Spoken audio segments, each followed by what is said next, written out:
La palabra diablo viene del latín diabolus.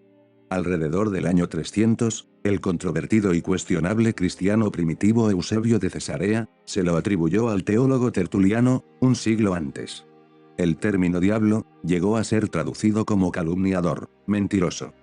Tertuliano meditó y razonó sobre la palabra Dios, considerando que si bien Dios nos es imposible de comprender, la palabra no es más que un concepto derivado de él, y que por ser de la misma sustancia de Dios, expuso un ejemplo diciendo, la palabra Dios viene de Dios, como la luz del sol proviene del sol. La palabra diablo es mucho más antigua que el cristianismo. Su significado nada tiene que ver con lo impuesto por los padres de la Iglesia. Viene del griego diabalein. Dia significa a través de, y balein significa arrojar, tirar. Es decir, el que arroja o tira algo a través de. A su vez, la palabra deriva del protoindoeuropeo, deus, que significa celestial o resplandeciente, y proviene de la raíz preindoeuropea, diu, que significa resplandecer, y está relacionada con el cielo diurno. Con todo esto, si de la raíz de la palabra nos llegan los términos resplandecer y celestial, y del griego nos llega arrojar algo a través de, se puede interpretar como arrojar resplandor a través del cielo. El único astro cercano que posee esas cualidades es el Sol. Además, en aquellos tiempos donde el mitraísmo y otras religiones solares eran populares, cabe destacar que la visión que se tenía del dios Sol era la de un jinete que conducía un carro a través del cielo, arrojando su luz y causando el día. Este cristianismo primitivo estaba en lucha activa contra ese tipo de creencias populares. Y sin duda, esa rivalidad derivaba también en los aspectos teóricos de su cosmovisión, promoviendo de esta manera nuevas formas de interpretar los misterios del mundo y consolidar su poder frente al pueblo. Demonio viene del griego daimon. Indica fuerza espiritual o poder divino. La palabra contiene la raíz indoeuropea da, que significa distribuir fuerzas o voluntades. Daimon no tiene connotaciones relativas a la maldad, sino de inspiración divina o de procesos psicológicos. Arbitrariamente, el término adquirió su sentido negativo durante la traducción de la Biblia. Los demonios eran las señales, las revelaciones, o los procesos cognitivos como la inspiración y la intuición humana de las que se servían los dioses para llevar las malas noticias al pueblo. De ahí, la tergiversación de mensajeros del mal. Pero también eran los encargados de otorgar el saber y guiar al humano. Por otra parte, los mensajeros ángelos eran los que llevaban mensajes entre los dioses. La Vulgata fue la primera traducción que hicieron de la Biblia hebrea y griega al latín. Aquellos hombres interpretaron arbitrariamente la definición del planeta Venus, estrella del amanecer y del atardecer, como Lucifer, el portador de la luz, un hipotético príncipe del mal. Lucifer es el planeta Venus, el tercer astro más luminoso en el cielo después del Sol y la Luna. A la personificación del mal se le atribuyen otros nombres como Belcebú, del hebreo Baal-Zebú, que es un epíteto para desacreditar al dios con forma de toro, Baal, de la religión de los cananeos, pueblo hermanado y a la vez enemistado con los israelitas, pues los consideraban idólatras y materialistas. Satanás viene del hebreo Satán, significa adversario, o del árabe Saitán, que se traduce como mal camino o distante. Mammon es otro nombre para designar el mal, viene del arameo Mammon, que significa dios de la avaricia. Resumiendo todo lo dicho, cuando los creyentes utilizan tales calificativos, no hay que imaginar a un ser terrorífico con cuernos, que concentra todos los males posibles, sino sencillamente a un adversario al que acusan de mentir, de ser avaricioso, de no simpatizar con sus creencias, o de adquirir conocimientos y comportamientos que no se ajustan a su código moral. Las palabras provocan asociaciones inmediatas en nuestra mente, y solemos fantasear irracionalmente con terribles monstruos de aspecto espantoso. Pero solo tratan de definir el acto de mentir, y en particular, el raciocinio ante sus fabulaciones espirituales, que en todos los casos no son más que una maraña de mitos y embustes, ideados para manipular y someter las mentes de los insensatos. Las religiones abrahámicas han tratado de difamar durante siglos a todas las creencias que no se ajustaban o circunscribían a sus teorías espirituales. Las tachaban de falsas y los culpaban de mentirosos, llegando a personificar en una entidad real esas acciones, e incorporando el mito de veneración a un supuesto ser divino, expulsado por un Dios supremo al fuego eterno del infierno, y convirtiéndolo en un adversario opositor de su Dios, que seduce a los humanos para cometer el mal. Recientemente, los católicos descartaron la existencia del purgatorio. Y ahora, consideran que el infierno ya no es un lugar, sino un estado de sufrimiento. Pero el daño ya está hecho. Millones de personas han sido torturadas y masacradas, por no acatar los delirios de sus dogmas. La mente humana sufre tanto como en el pasado. Antes, quemaban a las voces críticas, al sentido común de sus adversarios, acusándolos de blasfemos. Pero con la victoria de la razón, de la ciencia, y el alejamiento obligado de la religión fuera de los gobiernos civiles, hoy en día ya no se producen macabros autos de fe, que tanto sufrimiento generaron. Y tanto temor tuvo que sufrir la ciudadanía. Para su desdicha, siguen señalando a los incrédulos, excomulgando a los inocentes, prohibiendo libros, y difamando creencias alternativas. Pero ahora tenemos libertad para disentir sin miedo a perder la vida por pensar diferente. Tenemos acceso a las lecturas de las diversas corrientes de pensamiento. Y a ejercer nuestro derecho a valorar, y exponer nuestra versión de las antiguas creencias y escrituras, como ya hicieron ellos unilateral y arbitrariamente en el pasado, bajo pena de muerte a quien se atreviera a contradecirlos. La palabra infierno, viene del latín infernus, que es una variante de inferus, y está relacionada con la raíz indoeuropea, ndero, que significa inferior, lo de abajo. Dado que a los muertos se les enterraba, la mitología de diversas culturas situaba al inframundo en ese espacio oscuro bajo tierra. Posteriormente, el cristianismo utilizó la palabra infierno, para describir un lugar donde permanecían los muertos que fueron malvados en vida. El verbo alabar, viene del latín alapari, que significa alardear, vanagloriarse, presumir. Es un derivado de alapa, un bofetón ritual que se daba al esclavo, para concederle la libertad, y que se mantuvo en el ritual cristiano de la confirmación, donde el sacerdote daba una ligera bofetada al confirmado, y hacerlo así digno de mérito. La palabra divino, viene del latín, divus, que significa Dios. Deriva del proto-indoeuropeo, deus, y su raíz yeu, que se traduce como cielo. La palabra cielo, viene del latín caelum, asociada con el término griego, koilon, que significa, cóncavo, hueco, vacío. También puede proceder del verbo latino, caeder, que significa cortar, cincelar. Pues para los augures romanos, el cielo era una región que cortaban en secciones esféricas, para su observación e interpretación. La palabra paraíso, viene del latín, paradisus, que significa jardín. Deriva del persa avéstico, pairi, daeza. Describía a los jardines artificiales rodeados por un cercado. Pairi, significa alrededor. Daeza, deriva de la raíz indoeuropea, deig, que significa modelar, formar. La palabra misterio, viene del latín, mysterium, y del griego mysterion, que significa iniciado. Poco después, adoptó el sentido de algo secreto, oculto, desconocido. Los misterios, ocultos mistéricos, designaban a un tipo de religión exclusiva, solo para iniciados, y hermética al público. El término misterio, deriva del verbo griego, mio, que significa cerrar los ojos o los labios, y se asocia con la raíz indoeuropea, mu, que se refiere al sonido hecho con los labios cerrados. La palabra alma, procede etimológicamente de ánima, que significa respiración, o soplo vital. Vinculada con el término griego, anemos, que significa viento, y deriva de la raíz indoeuropea, an, que significa soplar, respirar.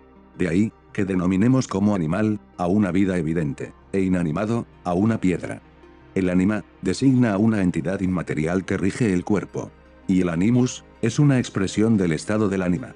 Dicen unos versos atribuidos al emperador Adriano, cuando se acercaba a su muerte. Pequeña alma errante y blandita, huésped y compañera de mi cuerpo, ¿a qué lugares acudirás ahora? Pálida, rígida, desnuda, y no me darás los placeres que sueles. La palabra, espíritu, viene del latín spiritus, y del verbo, spirare, que significa soplar. Deriva de la raíz indoeuropea, space, que significa soplar, o el sonido que produce la respiración. Muchas culturas relacionan el término espíritu con la respiración y el valor del aire que se respira, pues produce la fuerza vital, el coraje y el ánimo. Inspirar no solo es tomar aire, sino insuflar en otro la idea creadora. Y expirar no solo es expulsar el aire, sino también la fuerza vital, y por tanto morir. Es dejar escapar el último soplo retenido.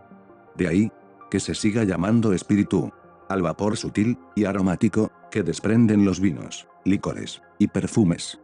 La expresión Espíritu Santo alude al soplo sagrado, que es la fusión de la respiración vital e inconsciente con el misterio divino.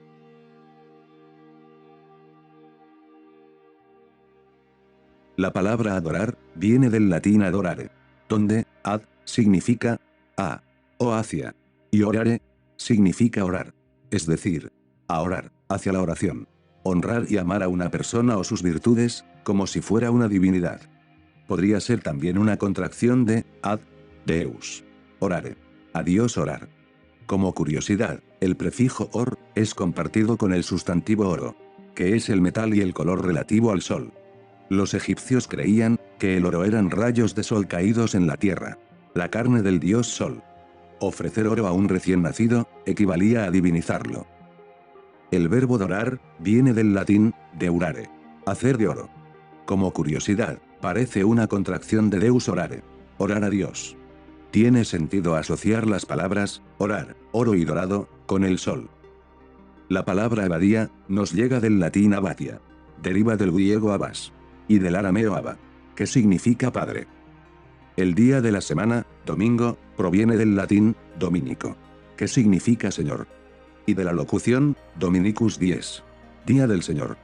Como curiosidad, al invertir esta traducción, resulta Señor del día, es decir, el sol. Domingo se asocia con la raíz indoeuropea, den, que significa construir, casa.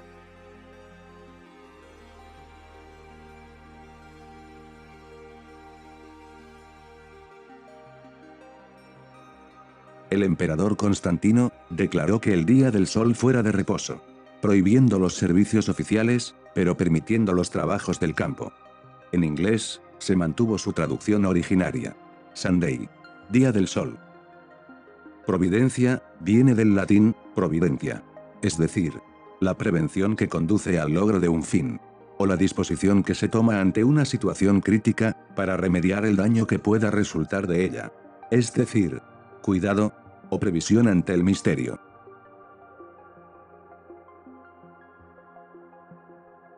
Eucaristía viene del griego eujaristía, que significa agradecimiento.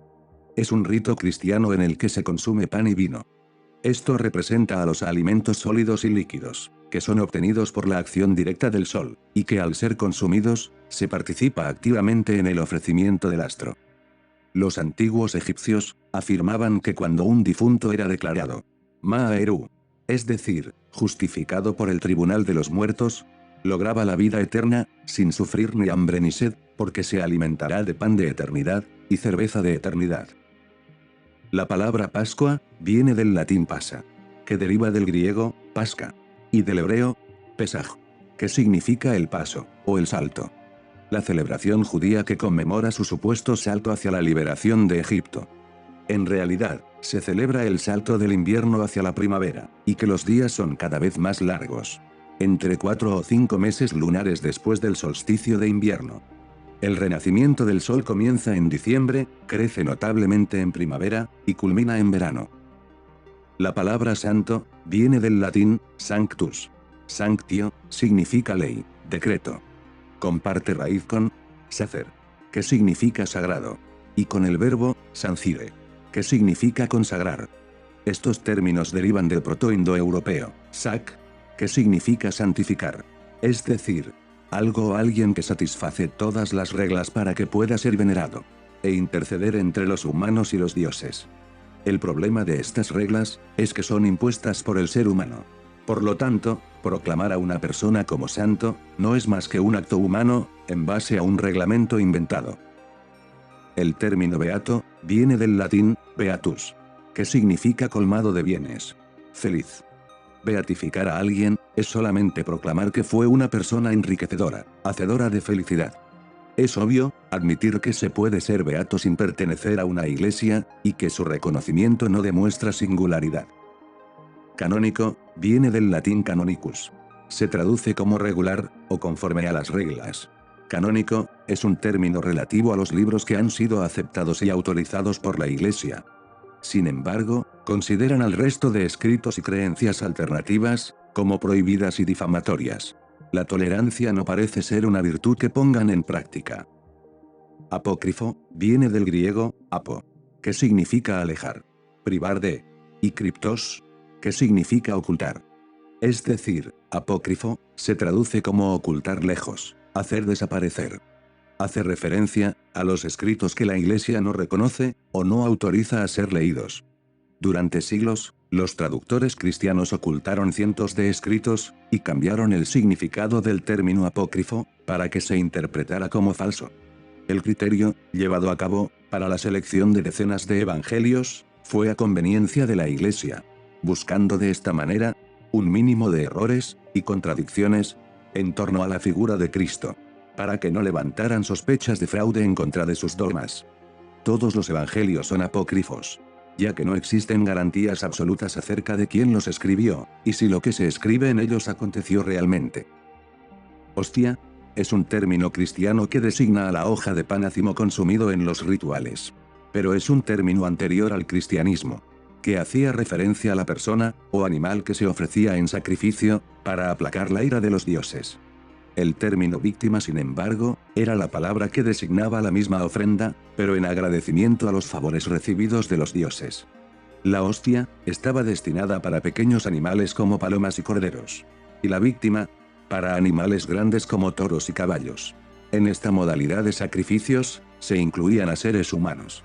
La etimología de hostia puede venir del verbo hostire, que significa igualar, compensar, herir.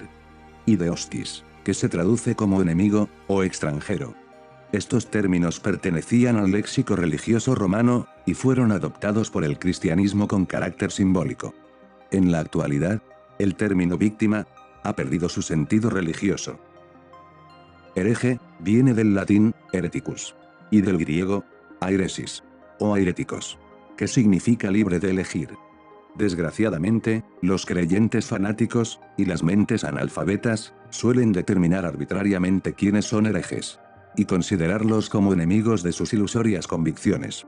Pero la palabra hereje tiene una bella traducción, aunque los siglos y los tiranos la han despojado de su correcta interpretación. Pensamiento libre. Pagano, viene del latín, paganus. Se refiere a la gente que vivía fuera de las ciudades, a los habitantes del campo. El término, pagus, significa aldea, comarca, bosque. El término paganus se usó despectivamente contra aquellos que profesaban culto a dioses no cristianos. A principios del siglo IV, Constantino, aun siendo seguidor del Sol Invictus, mató a su propia familia para tratar de proteger al emergente cristianismo y conseguir su ascenso imperial, por medio del apoyo de numerosos grupos cristianos. Esta incipiente religión no llegó más allá de las grandes ciudades, y toda esa población rural mantuvo sus antiguas creencias y tradiciones. Los líderes cristianos acuñaron el término pagano, a modo de insulto y desprestigio. Iniciaron labores de predicación y conversiones forzadas contra los tradicionalistas campesinos, aferrados a sus ancestrales cultos basados en deidades de la naturaleza y ciclos solares y lunares. Los nicolaitas pudieron ser seguidores de un supuesto líder llamado Nicolás, al que los padres de la Iglesia lo culpaban, entre otras cosas, de hereje, por no obedecer y estar por encima de los preceptos religiosos, permitiendo matrimonios libres y no sujetos a ninguna autoridad religiosa. El término nicolaitas la componen dos palabras griegas, Nico y Laos. Nico significa vencer o dominar sobre otros. Laos significa pueblo, es decir, vencer sobre el pueblo, el vencedor del pueblo. Su denominación quizá haga referencia a su popularidad entre los creyentes.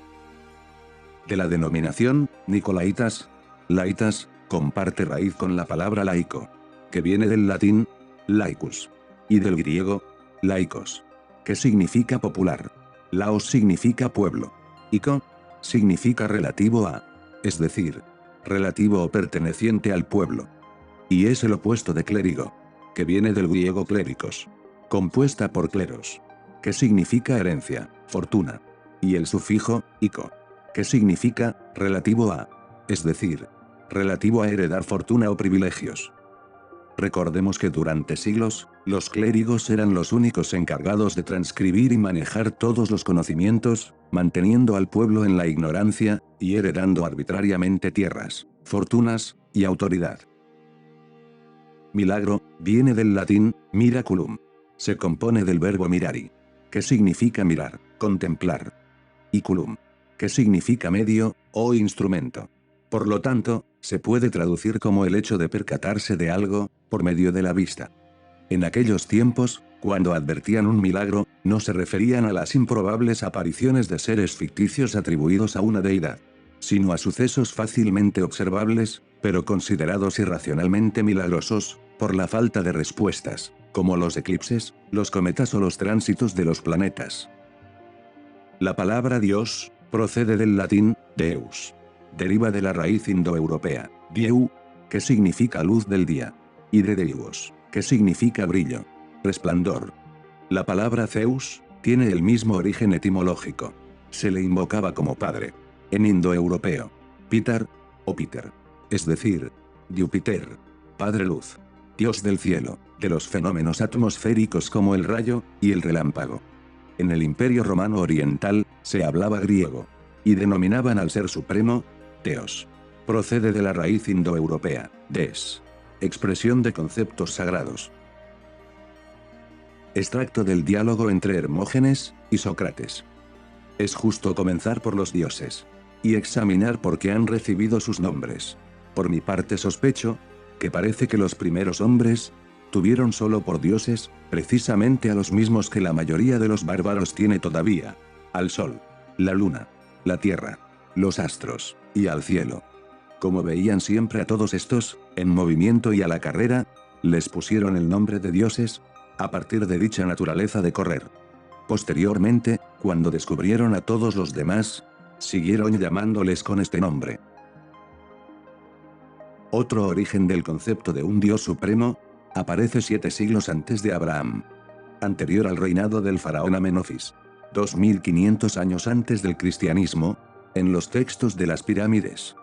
En dicha teología egipcia, abundan fórmulas como Dios único, sin igual, el más grande. Amenofis IV ya oficializó el culto al Dios único, Atón, el Dios Sol, el resurgimiento de un monoteísmo primordial, que sin duda era muy anterior en el tiempo, y que en definitiva, se referían al Sol, pero con distintos nombres. El Dios más grande, el Dios de los dioses.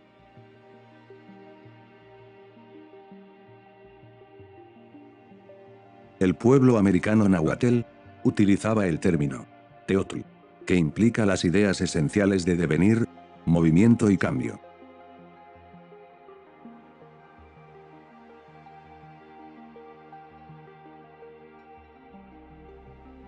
Denominaban al dios de la energía del amor, Tlazolteotl, y al dios de la vieja energía del fuego, Huehueteotl. Al dios sol, y de la energía del día, lo llamaban Tonatiuh. En la mitología azteca, llamaban al dios supremo de la creación, Ometeotl, eterno, invisible, creador de todas las cosas, y sustentador del mundo. Esculpir estatuas e imágenes de dioses con forma humana era función de los artistas que recibían ese tipo de encargos. Nadie sabe qué forma tiene un dios. El fin buscado por los líderes de las religiones era la de materializar y acercar de esa manera sus dioses al pueblo, para que así pudieran hacer ofrendas y sentirse consolados, para que pudieran reconocerlos a su imagen y semejanza. Los dioses son la máxima expresión del arte humano, y un misterio no resuelto.